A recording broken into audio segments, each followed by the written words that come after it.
ಕೋಗಿಲು ಬಡಾವಣೆಯಲ್ಲಿ ಯಾವತ್ತು ಅದು 20 ಡಿಸೆಂಬರ್ 20 ಡಿಸೆಂಬರ್ 20 ಡಿಸೆಂಬರ್ 20ನೇ ತಾರೀಕು ಸರ್ಕಾರಿ ಜಾಗದಲ್ಲಿ ಅಕ್ರಮವಾಗಿ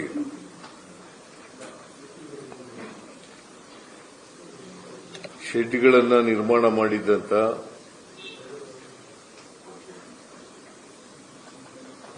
ಸುಮಾರು 167 ಮನೆಗಳನ್ನು 67 ಶೆಡ್ಗಳನ್ನು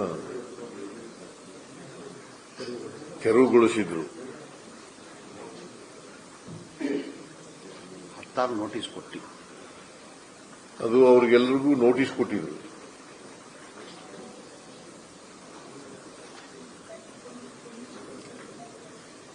ನೋಟಿಸ್ ಕೊಟ್ಟ ಮೇಲೆ ತೆರವು ಮಾಡಿ, ನೀವು ಸರ್ಕಾರಿ ಜಾಗ ಇದು, ನೀವು ಖಾಲಿ ಮಾಡಲೇಬೇಕು ಅಂತೇಳಿ ಅವರ ಗಮನಕ್ಕೂ ತರ್ತಕ್ಕಂಥ ಕೆಲಸವನ್ನ ಮಾಡಿದ್ರು. ಆದರೂ ಅವರು ಖಾಲಿ ಮಾಡಿರಲಿಲ್ಲ. ನಿನ್ನೆ ನಾನು ವಸತಿ ಸಚಿವರಾದಂಥ ಶ್ರೀ ಜಮೀರ್ ಅಹಮದ್ ಖಾನ್ ಅವರನ್ನ ಮತ್ತೆ ನಮ್ಮ ಪೊಲಿಟಿಕಲ್ ಸೆಕ್ರೆಟರಿಗಳಾದಂಥ ನಸೀರ್ ಅಹಮದ್ ಅವರನ್ನ ಕಳಿಸಿಕೊಟ್ಟಿದ್ದೆ ಜಾಗಕ್ಕೆ. ಇವತ್ತು ಡಿ.ಕೆ. ಶಿವಕುಮಾರ್ ಅವರು ಕೂಡ ಅಲ್ಲಿಗೆ ಭೇಟಿ ಕೊಟ್ಟಿದ್ದಾರೆ, ಅಧಿಕಾರಿಗಳ ಜೊತೆ ಭೇಟಿ ಕೊಟ್ಟಿದ್ದಾರೆ.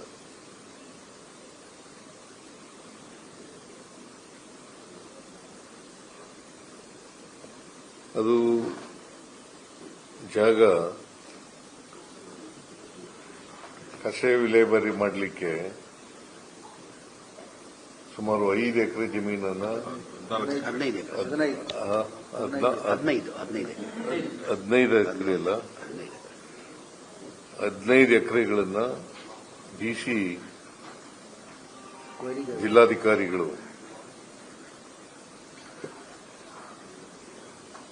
ನಗರ ಪಾಲಿಕೆಗೆ ಸ್ಥಳ ಹಸ್ತಾಂತರ ಮಾಡಿದ್ದಾರೆ. ಬಂಡೆ ಕ್ವಾರಿ ಮತ್ತು ಬಂಡೆ ಮತ್ತು ಕ್ವಾರಿಂಗ್ ಎಲ್ಲ ಇದೆ ಅಲ್ಲಿ.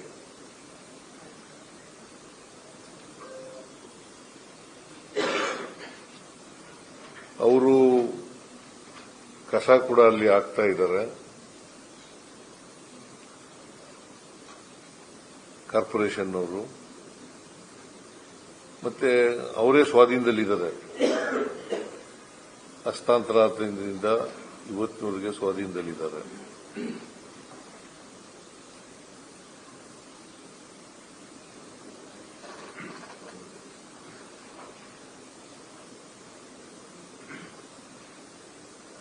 ನಾವು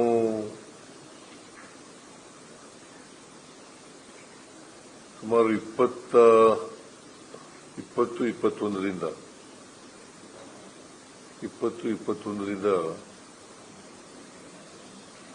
ಈ ರೀತಿಯಾಗಿ ಅಕ್ರಮವಾಗಿ ಶೆಡ್ಗಳನ್ನು ಕಟ್ಟಿಕೊಂಡು ಅಲ್ಲಿ ವಾಸ ಮಾಡ್ತಾ ಇದ್ದವರು. ಅದಕ್ಕೆ ಆ ಸಂಬಂಧ ಆ ಭಾಗದಲ್ಲಿದ್ದಂಥ ರೆವಿನ್ಯೂ ಆಫೀಸರ್ಗಳು ಅಥವಾ ಕಾರ್ಪೊರೇಷನ್ ಅಧಿಕಾರಿಗಳು ಅವ್ರ ಮೇಲೆಲ್ಲ ಕ್ರಮ ತಗೋಬೇಕು ಅಂತ ಹೇಳಿದ್ದೀನಿ.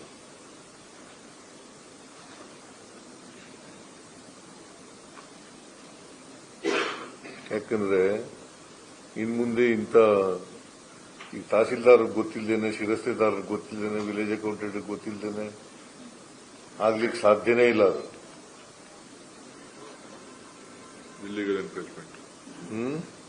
ಇಲ್ಲಿಗಲ್ ಎನ್ಫೋರ್ಸ್ಮೆಂಟ್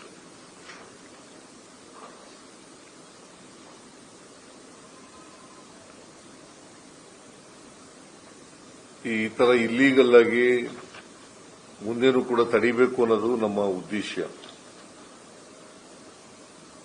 ಇನ್ನು ಮುಂದೆ ಯಾವುದೇ ಕಾರಣಕ್ಕೆ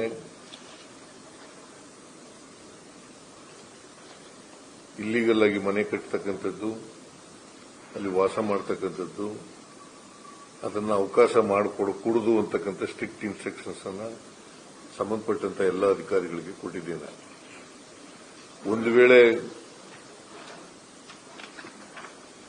ಮನೆ ಕಟ್ಟಿದ್ರೆ ಅದಕ್ಕೆ ಸಂಬಂಧಪಟ್ಟಂತ ಅಧಿಕಾರಿಗಳೇ ಜವಾಬ್ದಾರರು ಅಂತಕ್ಕಂಥ ಮಾತುಗಳನ್ನು ಕೂಡ ಹೇಳಿದ್ದೇನೆ.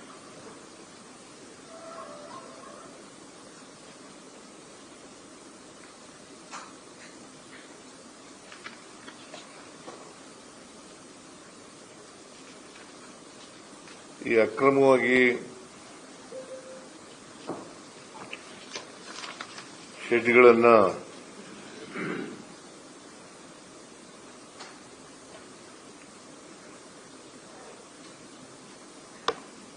ಯಾರ್ಯಾರು ವ್ಯಕ್ತಿಗಳು ಅಲ್ಲಿ ಅಕ್ರಮವಾಗಿ ಮಾಡ್ಕೊಂಡಿದ್ರು, ಶೆಡ್ಗಳನ್ನ ನಿರ್ಮಾಣ ಮಾಡ್ಕೊಂಡಿದ್ರು, ವಾಸವಾಗಿದ್ರು,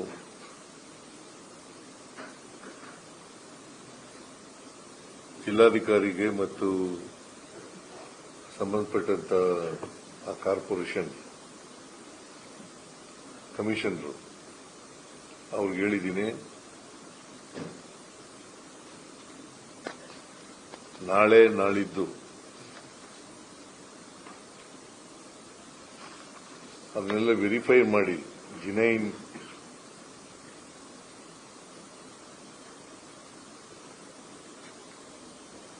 ವ್ಯಕ್ತಿಗಳಿಗೆ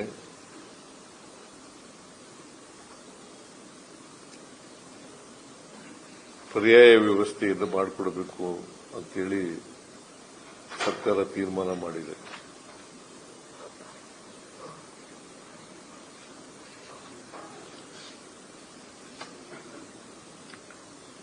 ಈ ಜಿಲ್ಲಾಧಿಕಾರಿ ಮತ್ತು ಕಾರ್ಪೊರೇಷನ್ ಅಧಿಕಾರಿಗಳು ಲಿಸ್ಟ್ ಕೊಡ್ತಾರೆ.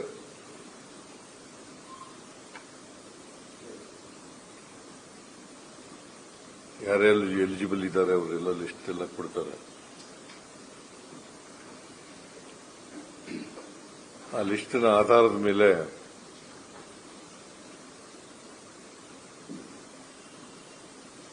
ಅವ್ರಿಗೆಲ್ಲರಿಗೂ ಕೂಡ ಪರ್ಯಾಯ ವ್ಯವಸ್ಥೆಯನ್ನ ಮಾಡ್ತೇವೆ.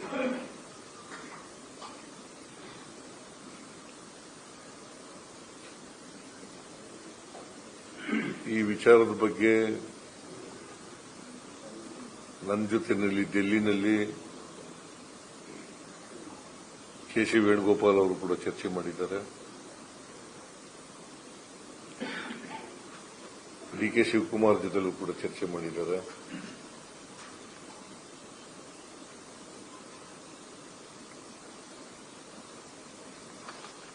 ನಾನು ಅವ್ರಿಗೆ ಹೇಳಿದ್ದೀನಿ, ಆಲ್ಟರ್ನೇಟಿವ್ ಅರೇಂಜ್ಮೆಂಟ್ ಮಾಡ್ತೀವಿ ಅಂತ.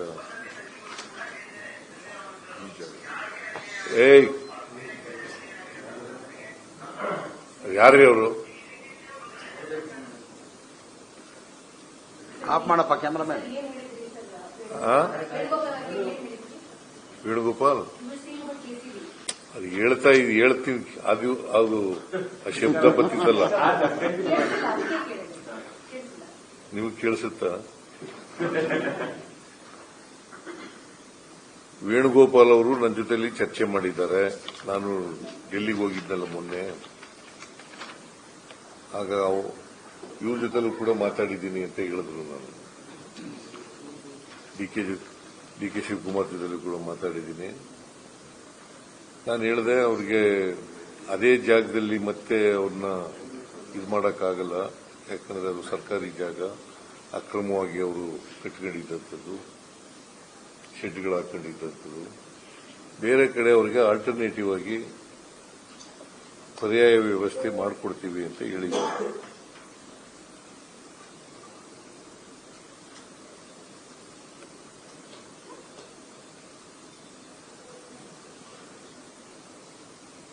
ಮತ್ತೆ ಅವರಿಗೆ ಜಿಬಿಎ ಕಮಿಷನರು ಮತ್ತೆ Tushar secretary additional chief secretary urban development department. ಅವ್ರಿಗೂ ಸಲಹೆ ಕೊಟ್ಟಿದೆ. ಅವರಿಗೆ ಊಟ ವಸತಿ ಎಲ್ಲ ಏರ್ಪಾಡು ಮಾಡಿ ಅಂತ, ತಾತ್ಕಾಲಿಕವಾಗಿ ಊಟ ವಸತಿ ಮಾಡಿಕೊಡ್ಬೇಕು ಅಂತ ಹೇಳಿದೆ. ಅವ್ರು ಯಾರು ಇಲ್ಲಿವರೆಗೆ ಹೋಗಿಲ್ಲ. ಅವರು 3 ಕಡೆ ವ್ಯವಸ್ಥೆ ಮಾಡಿದ್ವಿ, ಹೋಗ್ತಾ ಇಲ್ಲ. 3 ಕಡೆ ವ್ಯವಸ್ಥೆ ಮಾಡಿತ್ತು, ಆದರೂ ಕೂಡ ಅವ್ರು ಹೋಗಿಲ್ಲ.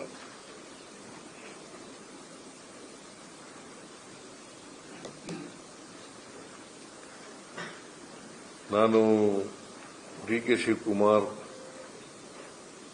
ವಸತಿ ಸಚಿವರು, ಆಮೇಲೆ ಕೃಷ್ಣ ಬೈರೇಗೌಡ, ಆ ಕ್ಷೇತ್ರದ ಶಾಸಕರು, ಮಂತ್ರಿಗಳು, ಅವ್ರ ಜೊತೆಲೂ ಕೂಡ ಮಾತಾಡಿದ್ದೀನಿ.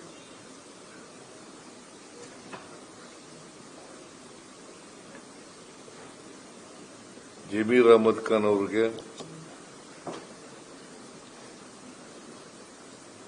ಅವ್ರಿಗೆ ತಾತ್ಕಾಲಿಕ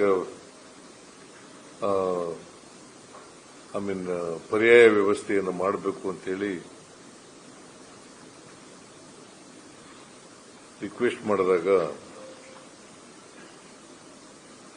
ಅಲ್ಲೇ ಎಂತದು ಬೈಯಪ್ಪನಹಳ್ಳಿ ಸರ್ವೆ ನಂಬರ್ 23ರಲ್ಲಿ ಸುಮಾರು 1187 ಮನೆಗಳನ್ನು ನಿರ್ಮಾಣ ಮಾಡಿದ್ದಾರೆ.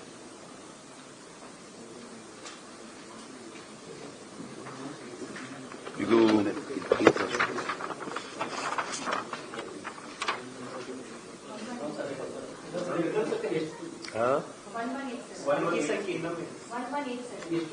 ಟೋಟಲ್ ಮನೆಗಳು ಇರೋದು ಟೋಟಲ್ ಇಲ್ಲ. ಅವ್ರು ಲಿಸ್ಟ್ ಕೊಡ್ತಾರಲ್ಲ, ಅವ್ರಿಗೆ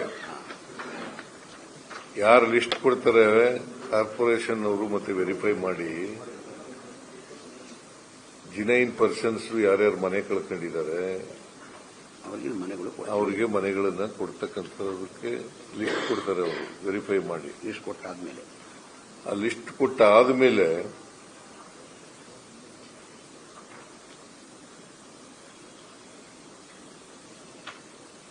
ಯಾರು ಅರ್ಹ ವ್ಯಕ್ತಿಗಳಿದ್ದಾರೆ ಅವರಿಗೆ ಈ Baiyappanahalli multi storeyed housing project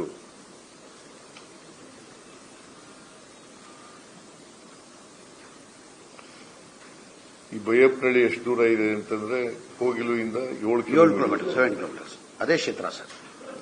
ಹತ್ರ ಇರೋದು ಹತ್ರ 7 ಕಿಲೋಮೀಟರ್ ಇದೆ.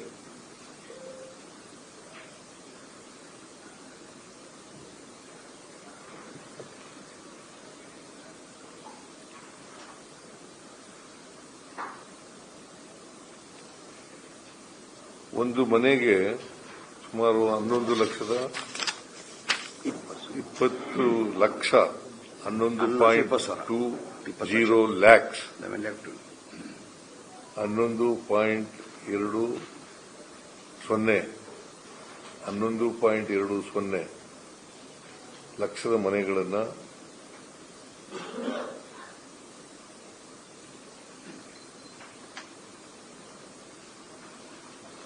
ಅವರಿಗೆ ಅಲಾಟ್ ಮಾಡಬೇಕು ಅಂತ ಹೇಳಿದ್ದೀನಿ.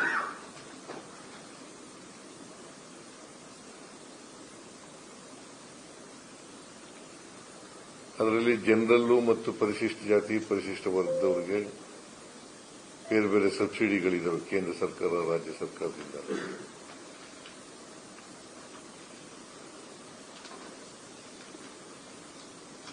ಆಮೇಲೆ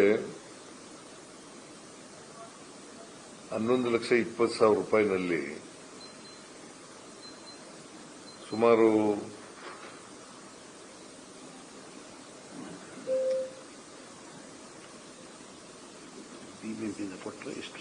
ಬಿಬಿಎಂಪಿಯಿಂದ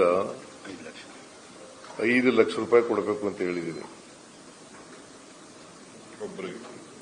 ಒಬ್ಬರಿಗೆ ಒಂದು ಮನೆಗೆ ಒಬ್ಬರಿಗೆ 5 ಲಕ್ಷ ರೂಪಾಯಿಗಳನ್ನು ಕೊಡಬೇಕು ಅಂತ ಹೇಳಿದ್ದೀನಿ.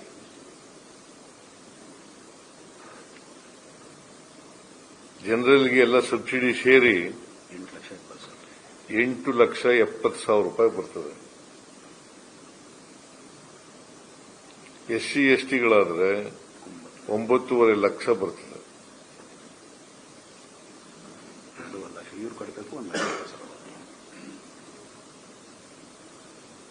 ಇದು ಉಳಿದಂತ ಅಮೌಂಟ್ ಇದೆಯಲ್ಲ,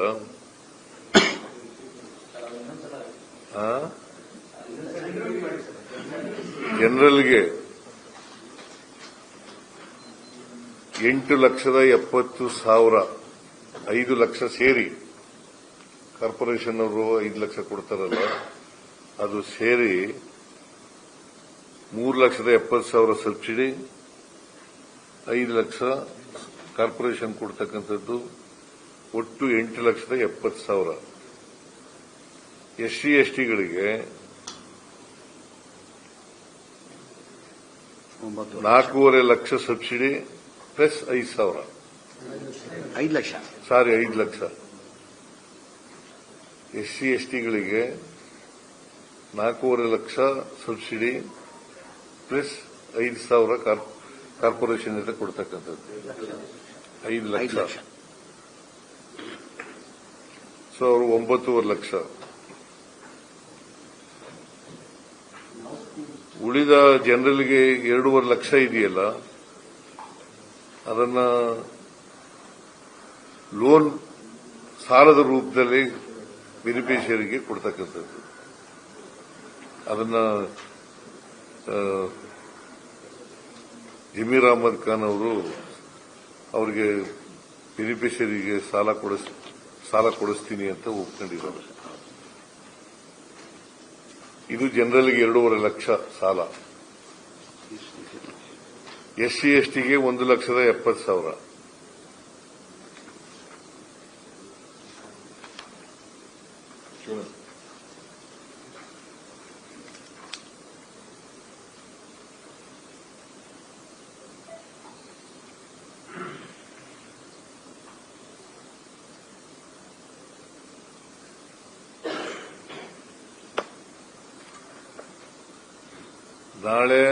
ನಾಳಿದ್ದು 2 ದಿನ ವೆರಿಫೈ ಮಾಡ್ತಾರೆ.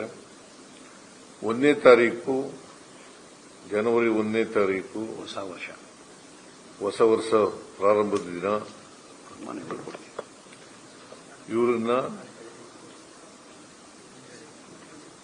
ವಾಸಕ್ಕೆ ಮನೆಗಳನ್ನು ಒದಗಿಸಿಕೊಡ್ತಕ್ಕಂಥ ಕೆಲಸವನ್ನ ಜಮೀರ್ ಅಹಮದ್ ಖಾನ್ ಅವರು ವಸತಿ ಸಚಿವರು ಒಪ್ಪಿಕೊಂಡಿದ್ದಾರೆ. ಲಿಸ್ಟ್ ಅವ್ರಿಗೆ ಕೊಡ್ತಾರೆ. ಅವ್ರಿಗೆ ಕೊಟ್ಟಂತ ಲಿಸ್ಟು ಪ್ರಕಾರ ಬೆನಿಫಿಷರೀಸ್ ಲಿಸ್ಟ್ ಅದ್ರ ಪ್ರಕಾರ ಮಾಡ್ತಾರೆ. So I made myself very clear ಅಲ್ಲ? ನಿಮ್ಗೆ ಎನಿ ಡೌಟ್?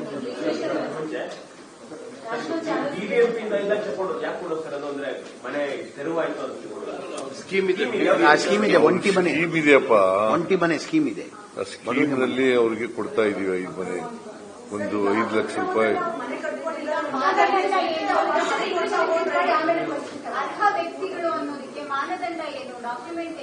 ಅದು ವೆರಿಫೈ ಮಾಡ್ತಾರೆ ಅವರು. ನಾನು ಮಾಡ್ಲಾ? ಅವ್ರ ಮಾನದಂಡ ಅವರೇ ಮಾಡ್ತಾರೆ. ಮನೆ ಕಟ್ಟಿದ್ದೇ ಅಕ್ರಮ. ಆದ್ರೂ ಅಕ್ರಮವಾಗಿ ಮನೆ ಕಟ್ಕೊಂಡು ವಾಸ ಮಾಡ್ತಾ ಇದ್ದಾರಲ್ಲ, ಆನ್ ಹ್ಯುಮ್ಯಾನಿಟೇರಿಯನ್ ಗ್ರೌಂಡ್ಸ್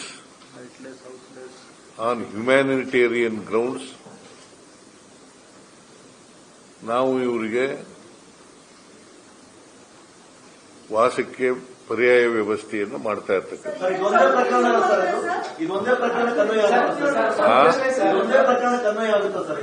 ಯಾವುದಕ್ಕೆ ಈ ರೀತಿ ಮನೆ ಕೊಡೋದು ಸರ್, ಅಕ್ರಮವಾಗಿ ಮನೆ ಕಟ್ಟಿದವರಿಗೂ ಮನೆ ಕೊಡುವಂತದ್ದು ಇದೊಂದೇ ಪ್ರಕರಣ ಕನ್ವಯ ಆಗುವಂತ ಸರ್ಕಾರ. ಹೌದೌದು. ಯಾಕೆ ಸರ್ ವಿಶೇಷ ಆಸಕ್ತಿ ಯಾಕೆ ಸರ್? ವಿಶೇಷ ಆಸಕ್ತಿ ಏನಿಲ್ಲ.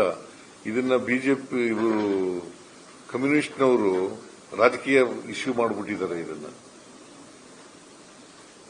ಅನಗತ್ಯವಾಗಿ ರಾಜಕೀಯ ಇಶ್ಯೂ ಮಾಡಿದ್ದಾರೆ. C, none other than Chief Minister of Kerala, he has made it an issue because the election is coming, assembly election is coming in the month of March or April. That is why he has sent one MLA and also Rajya Sabha member to this Kogilu. ಅವರು politics ಮಾಡಿದ್ದಾರೆ sir. It is purely political ಆಗಿ counter ಮಾಡಬೇಕು, ನೀವು political ಆಗಿ counter ಮಾಡಬೇಕು. Counter ಮಾಡಿದೀವಿ ರೀ. ಆದರೂ ಕೂಡ on humanitarian grounds we are going to give alternative accommodation to these people. ಬೇರೆ ಪ್ರಕರಣಗಳಿದ್ದು ಈ ರೀತಿ ಆದ್ರೆ ಏನ್ ಮಾಡ್ತೀವಿ? ಅದು ನೋಡೋಣ, ಅದು ಆ ಕೇಸ್ ಬಂದಾಗ ಅದು ತುಂಬಾ ಇದ್ದಾರೆ. 37 ಲಕ್ಷ ವಸ್ತು ರೈತರಿದ್ದಾರೆ, ನಿವೇಶನ ರೈತರಿದ್ದಾರೆ. ಅದೆಲ್ಲವೂ ಈ ಪ್ರಕರಣದಲ್ಲಿ ಈ ರೀತಿ ಹೇಳಪ್ಪ ಇಲ್ಲಿ ಬಡವರಿಗೆ ಕೊಡಬೇಕಂತ ಮನೆಗಳು ಕಟ್ಟಿಲ್ಲ. ಇದು ಬಡವರಿಗೆ ಕೊಡಬೇಕಂತ ಮನೆಗಳು ಕಟ್ಟಿರೋದು. ಇದು ಕಟ್ಟಿದ್ದು 1 lakh ಸ್ಕೀಮ್ ನಿಮ್ ಕಾಲದಲ್ಲೇ ಬಂದಿದ್ದು. ಇದು ಈ ಮನೆಗಳು ಕಟ್ಟಿರೋದು 1 ಲಕ್ಷ ಮನೆಗಳು ಕಟ್ಟಿರೋದು ಬಡವರು ಕೊಡಕ್ಕೆ. ಯಾರಿಗ ಮನೆ ಇಲ್ಲ, ಯಾರಿಗ ಸೈಟ್ ಇಲ್ಲ, ಅವರು ಕೊಡಕ್ಕೆ. ಇವರೆಲ್ಲ ಸೈಟ್ ಇಲ್ಲದವರು, ಮನೆ ಇಲ್ಲದವರು, ಇವ್ರ 1 ಲಕ್ಷ ಮನೆಗಳು ಕಟ್ತಾ ಇದ್ದೀವಿ. ಒಬ್ರು ಮಾತಾಡ್ರಿ. ಒಂದು ಪ್ರಶ್ನೆ ಸರ್, ಇವಾಗ ಸುಮಾರು ಜನ ಬಡವರು ಇದ್ದಾರೆ, ಅವ್ರ ಮನೆ ಇಲ್ಲ. ಇವಾಗ ಇಲ್ಲಿ 10 ಜನ ಇದ್ದಾರೆ ಅಂದ್ರೆ ಅವ್ರ ಮನೆ ಇರಲ್ಲ. ಇವಾಗ 10 ಜನನು ಬೇರೆ ಈಗ ನೋಡ್ರಿ, ಕೇಳಪ್ಪ ಇಲ್ಲಿ, ಈ ಮನೆಗಳು ಕಟ್ತಾ ಇರೋದು ಯಾರಿಗೆ? To whom you are building these houses? To whom? To siteless and houseless people only. We are accommodating these people because these people are also houseless and sightless people. ಪ್ರಶ್ನೆ ಅಲ್ಲ ಸರ್, ನಾಳೆ ಯಾರಾದ್ರೂ ಅತಿಕ್ರಮ ಪ್ರವೇಶ ಮಾಡಿದ್ರೆ ಅವ್ರಿಗೂ ಮನೆ ಕಟ್ಕೊಡ್ತೀರಾ ಸರ್? ಇದು ಒಂದು ಉದಾಹರಣೆ. ಅದಕ್ಕೆ ಹೇಳಿದ್ದು, ನಾನು ಮೊದಲೇ ನಿಮ್ಗೆ ಹೇಳಿದ್ದು, ಅಧಿಕೃತವಾಗಿ ಬೆಳವಣಿಗೆಗಳು ಬರಬಾರದು, ಬೇರೆ ರೀತಿ ನೋಡ್ಕೋಬೇಕು ಅಂತ ಅಧಿಕಾರಿಗಳಿಗೆ ಸ್ಟ್ರಿಕ್ಟ್ ಇನ್ಸ್ಟ್ರಕ್ಷನ್ಸ್ ಕೊಟ್ಟಿದ್ದೀವಿ. ಒಂದು ವೇಳೆ ಬಂದ್ರೆ ಅಂತ ಅಧಿಕಾರಿಗಳ ಮೇಲೆ ಶಿಸ್ತಿನ ಕ್ರಮ ತಗೋತೀವಿ. Sir, the idea is saying that if the Congress comes to power in Kerala, then the same bulldozer effect will also be seen in Kerala. What is seen in Karnataka, the Karnataka government has brought UP to South India. No, it is not correct. See, it is a government land on which these people are living there by making temporary sheds, and they have been demolished by the corporation. Not fit for human habitation, sir. Dangerous to live there, sir. On the ground of humanitarian grounds, we are making alternative arrangement to these. What is Kerala's interest in Karnataka like this? I don't know. Please ask Pinarayan. It is a political. See, they make it a political issue. Please ask Pinarayan. They said Brinda See, they may say anything. Sanjay Gandhi did According to me, we don't allow anybody to construct a house illegally. Sir, ಮಾನವೀಯತೆ ಆಧಾರದ ಮೇಲೆ ಕೊಡುವಂಥದ್ದು ಒಪ್ಕೊಳ್ಳುವಂತಿದೆ sir. ಈಗ ಹಿಂದೆ ಕೂಡ ಈ ರೀತಿ demolition ಆಧಾರ ಸಾಕಷ್ಟು ಕೇಸ್ಗಳಿದ್ದಾವೆ, ಅಥವಾ ಇನ್ನೂ ಯಾವ್ದು ಪ್ರಕರಣಗಳು ಬರಬಹುದು. ಎಲ್ಲರಿಗೂ ಇದೇ ಮಾನದಂಡ ಇರುತ್ತೆ ಅನ್ನೋದು. ಅದು ನೋಡ್ತಾರೆ ಕಾರ್ಪೊರೇಷನ್ ಅವರು. ಇನ್ ಮುಂದೆ ಬರಬಾರ್ದಾಗ ನೋಡ್ಕೋಬೇಕು ಅಂತ ಮಾಡಿದ್ದೀನಿ. ಇನ್ ಮುಂದೆ ಯಾರು ಕೂಡ ಅಧಿಕಾರಿಗಳೇ ಜವಾಬ್ದಾರರು ಅದಕ್ಕೆ ಅಂತ ಹೇಳಿದ್ದೀನಿ. ಈ ತರ ಇಲ್ಲೀಗಲ್ ಆಗಿ ಮನೆಗಳ ಕಟ್ಟಿಕೊಳ್ತಕ್ಕಂಥದ್ದು, ಸರ್ಕಾರಿ ಜಾಗದಲ್ಲಿ ವಾಸ ಮಾಡ್ತಕ್ಕಂಥದ್ದು, ಶೆಡ್ ಹಾಕೊಳ್ತಕ್ಕಂಥದ್ದು, ಗುಡಿಸಲು ಹಾಕೊಳ್ತಕ್ಕಂಥದ್ದು, ಇದಕ್ಕೆಲ್ಲ ಅವಕಾಶ ಮಾಡಿಕೊಡ್ಕೊಡುದು ಅಂತ ಹೇಳಿ ಅಧಿಕಾರಿಗಳಿಗೆ ಹೇಳಿದ್ದೀವಿ.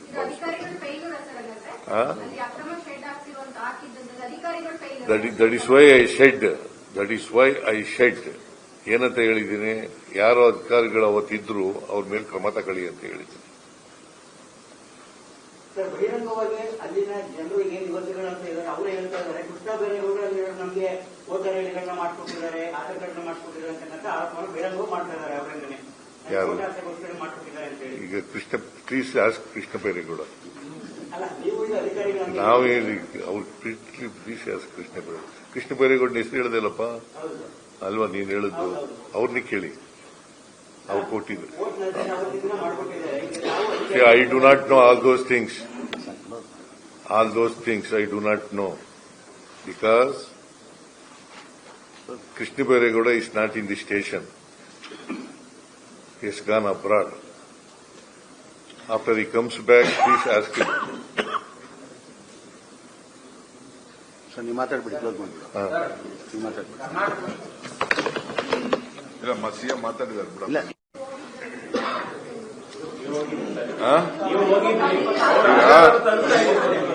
ನೋಡಪ್ಪ, ಮುಖ್ಯಮಂತ್ರಿಗಳು ನನಗೆ, ಜಮೀರ್ ಅವ್ರಿಗೆ ಮತ್ತು ನಮ್ಮ ಪೊಲಿಟಿಕಲ್ ಸೆಕ್ರೆಟರಿಗೆಲ್ಲ ಮಾತಾಡಿದ್ರು.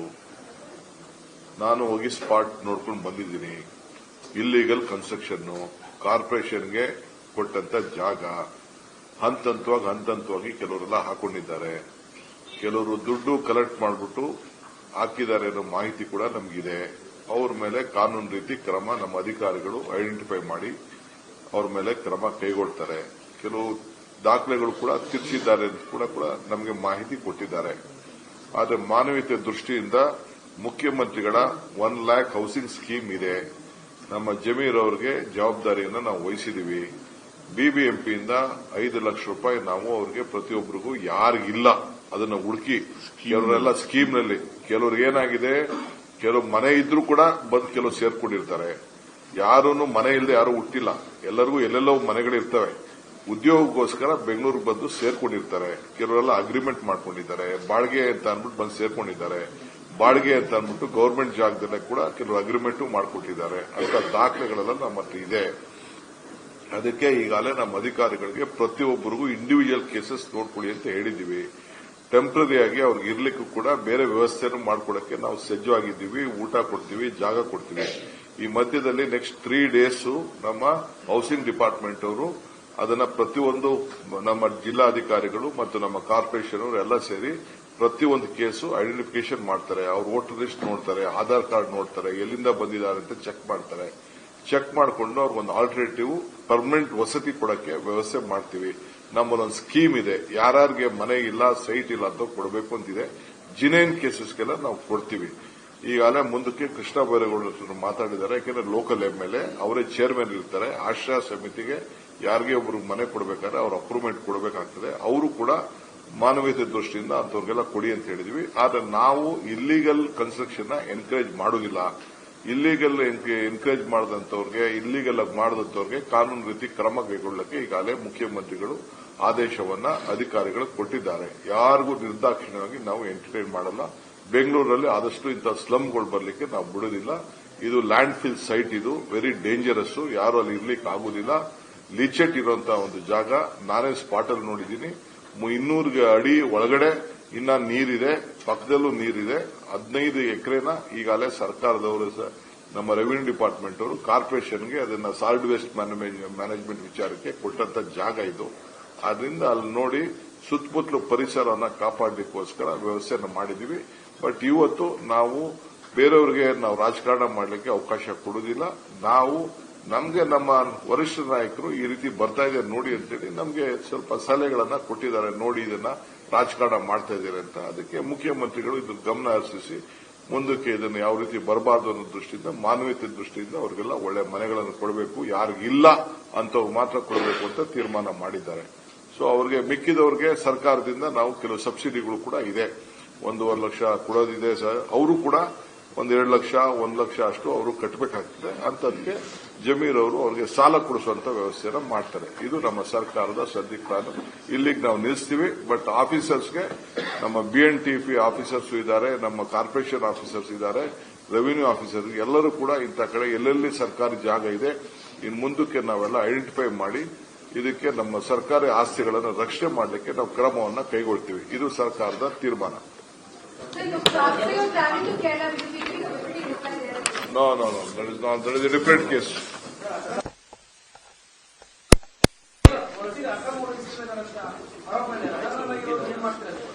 ಆಯ್ತು ನಡೀರಪ್ಪ, ಅವೆಲ್ಲ ಮಾತಾಡೋಣ. ಇಂಗ್ಲಿಷಲ್ಲಿ ಕೊಡ್ತೀವಿ. English ಹೇಳಿದ್ವಲ್ಲಯ್ಯ.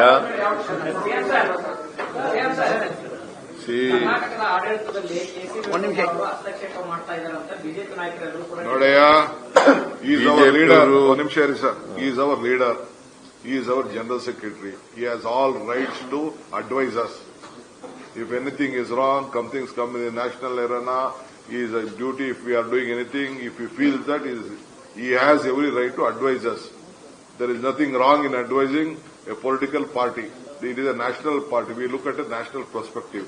For humanitarian grounds, for the poor people, we are there to help the people. They have guided us in various aspects. Today also they will guide. Tomorrow also they will guide. There is nothing there. They are not interfering in our administration. ಆಯ್ತು ಬಿಡಪ್ಪ, ಈಗ English ಅಂತ ತಗೊಂಡು ಸಾಕ್ತಾರೆ ಹೇಳಿದ್ದಾರೆ.